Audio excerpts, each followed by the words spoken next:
Click on the subscribe button to subscribe to our channel, like and share this video and engage in our comments. I wasn't planning on opening the door in my robe. I'd just finished my shower, my hair still damp, the smell of lavender soap clinging to me.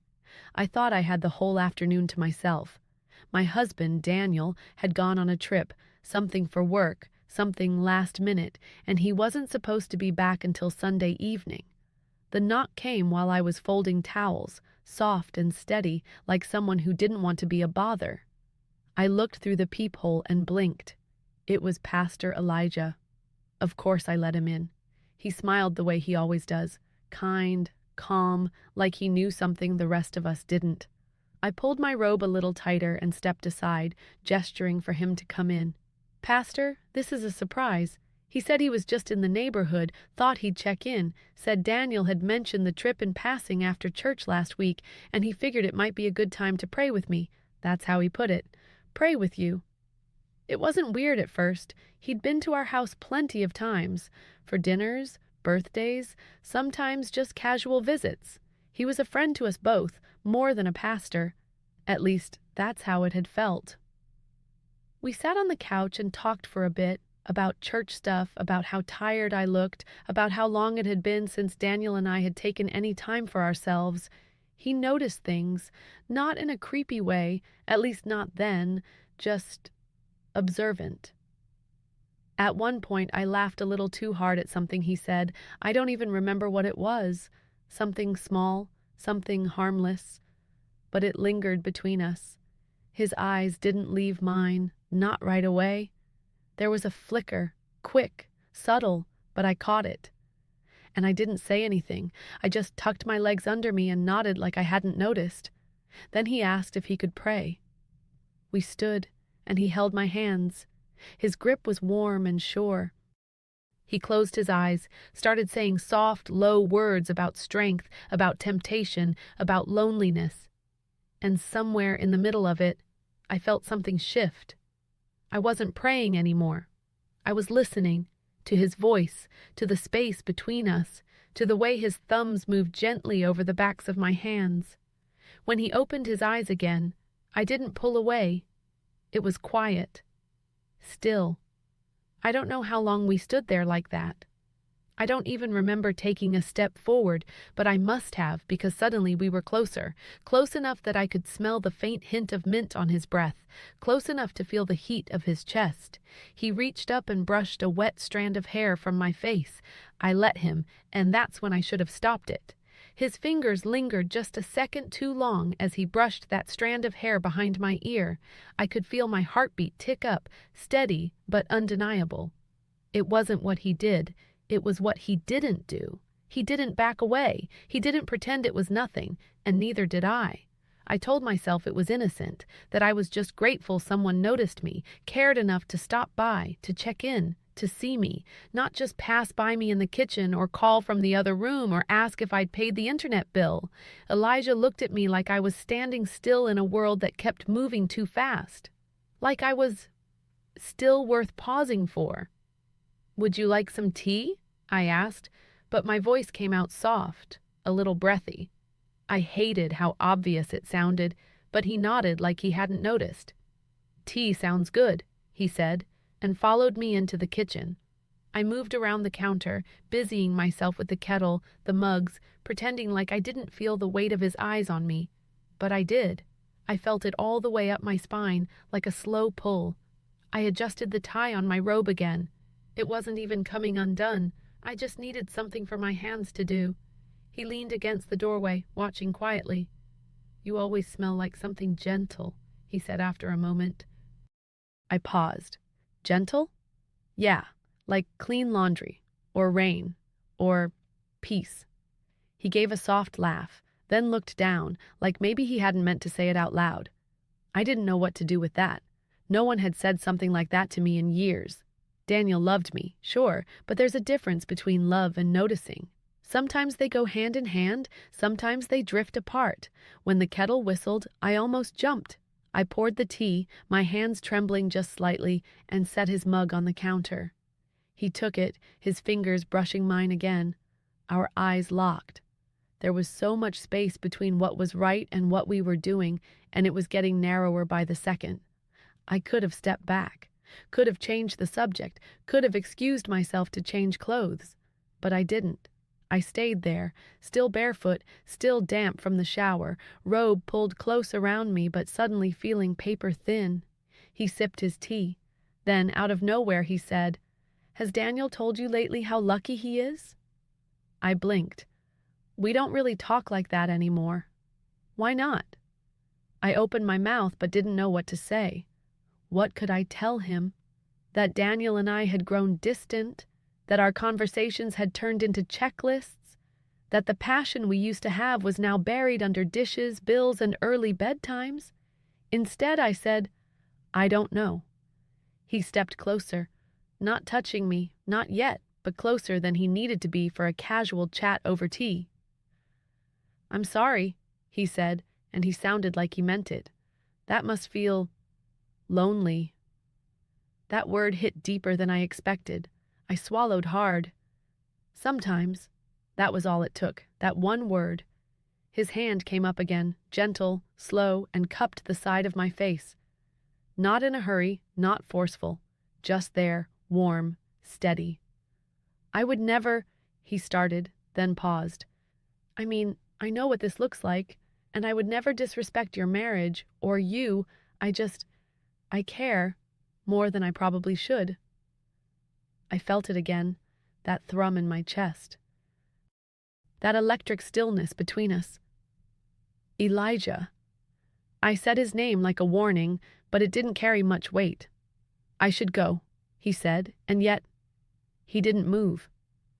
"You should," I agreed, but I didn't move either. And then we both laughed, quiet, breathless, almost like we were afraid someone else might hear, even though the house was completely silent. He looked at me then, really looked. And in that moment, there was so much unsaid. Years of things we didn't talk about in marriages, the little voids, the quiet parts where love used to live but now just hovered. I wasn't in love with Elijah, but I was hungry for something he seemed to carry in his presence, a warmth, a gentleness, a tension, and I knew he saw me, not just as Daniel's wife, as me. And then the power went out. Just like that, a flicker, then black. The air conditioner stopped, the fridge clicked off, and we were left in dim, late afternoon light.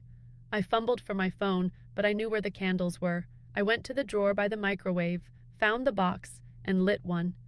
He moved closer again, holding the candle between us. The flickering light danced across his face. His expression was soft, unreadable.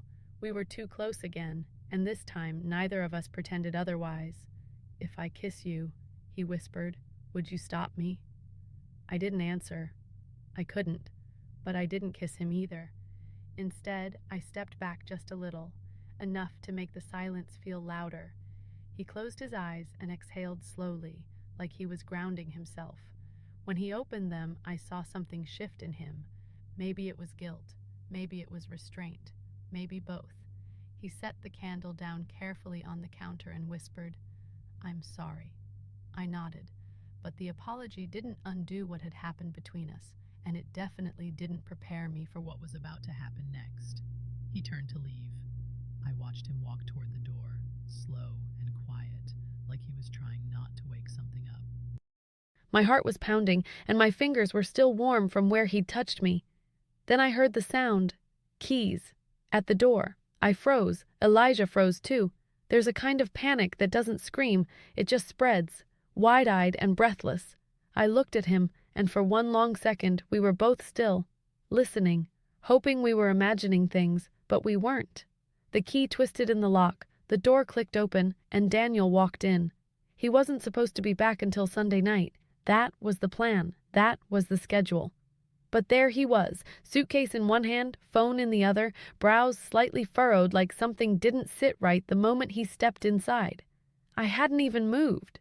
Neither had Elijah, and we didn't have time to fake anything. There was no hiding the candlelight, no covering the silence, no explaining why I was standing there in my robe while our pastor stood only a few feet away, his face flushed, his mouth slightly parted. Daniel's eyes swept the room quickly. Candle, me, Elijah, me. Hey, he said finally, his voice flat. What's going on? The air was thick, too thick. I tried to speak, but my throat closed up. Elijah cleared his throat. Daniel, I just came by to check on your wife. We were just talking. Daniel set the suitcase down slowly, like his body wasn't fully connected to his brain yet, like he was still trying to convince himself this wasn't what it looked like. He looked at me, and I looked right back at him. Something shifted in his face, something hard, something unsure. Talking? He repeated, and his voice had an edge to it now. Just a little. Not loud, not angry, just sharp enough to cut the air between us. I stepped forward. He stopped by earlier. I wasn't expecting him. We had some tea. Elijah, can I talk to my wife alone? That came out colder than I'd ever heard him speak. Elijah hesitated, then gave me one last look, a question maybe, or an apology he couldn't say aloud, and walked toward the door. But Daniel blocked it with one hand before Elijah could pass. Why were the lights off? Daniel asked. You two sitting in the dark? Elijah's jaw tightened. There was an outage, just a few minutes ago. Daniel turned and glanced toward the hallway, like he didn't buy it but wasn't going to argue yet. He dropped his hand and stepped aside. Elijah left without another word, and the door clicked shut behind him. Silence. So loud, it rang in my ears. I turned back to Daniel, but he wasn't looking at me anymore. He was staring at the counter, at the tea mugs, at the candle, at the towel I'd left on the back of the chair, the shape of a moment he hadn't been part of. I moved toward him slowly. Daniel. Nothing happened. He gave a soft, bitter laugh. Right. I'm serious. Are you? There was something about the way he asked that, not accusatory, not even angry, just tired, like this wasn't about just this moment, like maybe he'd seen it coming before either of us did. I reached out, touched his arm. I was lonely, that's all. You've been gone. Busy. We've been living like roommates. He looked at me, and this time I saw more than doubt in his eyes. I saw fear. Do you love him? He asked. My mouth opened, but no words came out, because I didn't. I didn't love Elijah, but I'd let something happen, something real, something I couldn't undo, and I didn't know how to explain that without making it worse. I don't, I said finally, but he saw me, and I missed that. Daniel closed his eyes. For a second, I thought he was going to walk out. Instead, he walked past me, into the kitchen, and poured himself a glass of water with shaking hands. I stood there in the doorway, watching him, feeling the heat of everything unraveling. He didn't say another word that night. We didn't sleep in the same room, and I couldn't stop wondering if he hadn't come home early. Would I have kissed Elijah? Would I have gone further? I didn't have the answer. And the not knowing, that was almost worse than anything. The next morning, the silence in our home felt louder than ever. Daniel didn't come into the bedroom that night, and I didn't go looking for him. I lay there in the dark, eyes wide open, the ceiling slowly turning into a canvas of regrets and what-ifs. Every sound, branches tapping the window, the fridge humming, my own breathing, felt too sharp, like the world was pressing in. I barely slept, and when I did drift off for a few minutes, I dreamed of Elijah. Not in the way you'd think. It wasn't romantic, it wasn't sexual. It was just him standing in the living room, looking at me like he knew something I didn't, like he was still there. When I came downstairs, Daniel was already dressed. His bag was packed again. He didn't even sit down, just moved around the kitchen like a guest. I've got a few things to handle at the office, he said without looking at me. I'll be gone most of the day.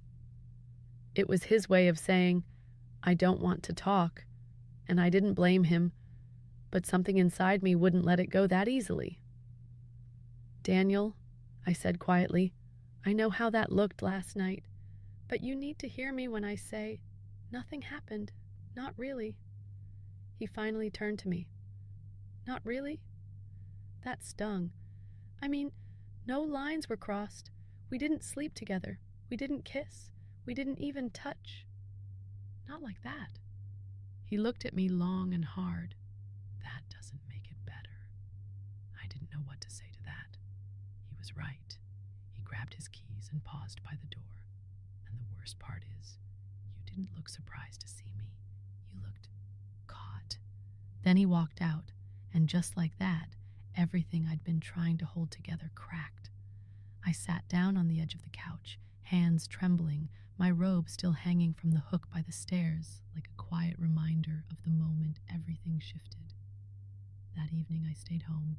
I didn't eat much, just wandered through the house like a ghost in my own life. And then my phone buzzed. It was Elijah. Can we talk? Just talk. I need to explain myself, if you're willing. My fingers hovered over the screen for a long time before I typed back, not here. He replied almost immediately. Where then? I didn't even think. I just sent the name of the park at the edge of town, the one with the quiet trail by the lake. It felt neutral, public, safe. 20 minutes later, I was sitting on a bench under a tree, watching the water. It was dusk, the sky turning gray-orange, everything soft. He arrived wearing a hoodie and jeans, hands in his pockets, eyes guarded. He sat next to me without a word for a full minute. Then, you okay? I shrugged. Not really. He nodded. I'm sorry, for everything, for putting you in that position, for showing up, for touching you like that. I didn't mean to cross any lines. I looked at him. But you did. We both did, even if it wasn't physical. He sighed. I don't even know what I was thinking. I've been your pastor for years, and your friend, and Daniel's friend. You made me feel seen, I said, my voice barely above a whisper. And I didn't realize how much I missed that until it happened. He turned to face me fully. You don't owe me anything, and I know I should have walked away, but that moment in your kitchen, it felt like we were the only two people in the world. I didn't respond, because it had felt that way. He leaned in slightly, not enough to touch, but close enough that I could smell his cologne again, close enough that my body remembered how tense I'd gone the last time we were like this. Then he whispered, I can't stop thinking about what would have happened if he didn't walk in. My heart jumped. Don't say that. But you've thought about it too. I looked down at my hands. I had. Of course I had. And that's what scared me most. He reached for my hand but stopped just before our fingers touched.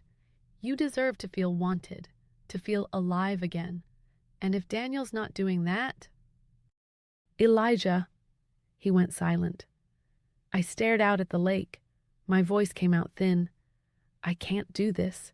I can't be the woman who makes excuses for a mistake she hasn't even made yet. You haven't made a mistake. Not yet.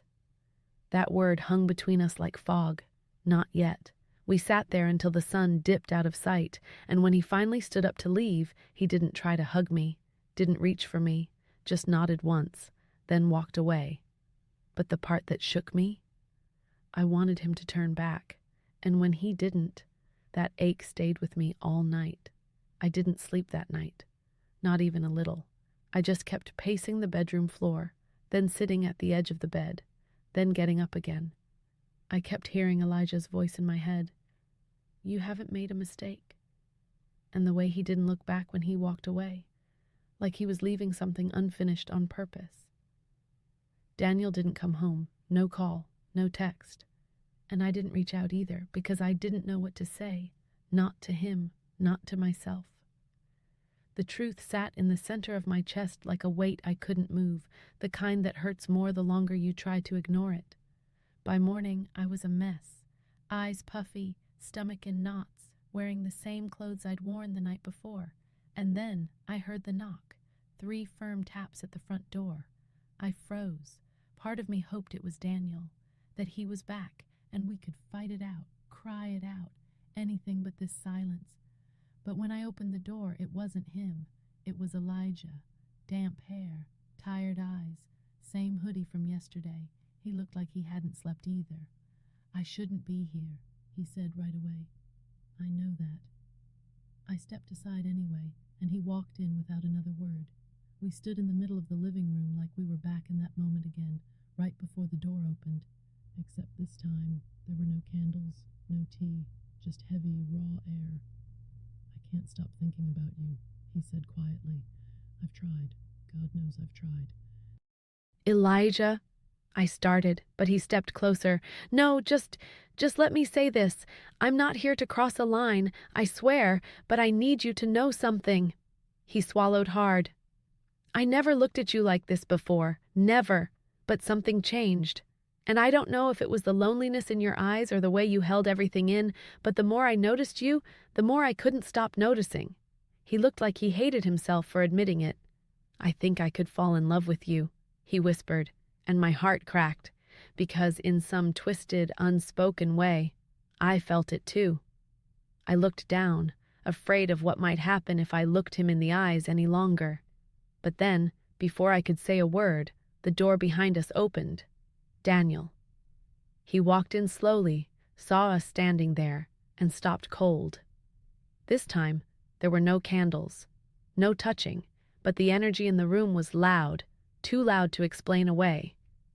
He looked at Elijah, then at me, and instead of yelling or accusing, he smiled, just a little, a cold, knowing smile. You two really think I didn't see this coming? Neither of us spoke. He walked over to the kitchen and set down his phone.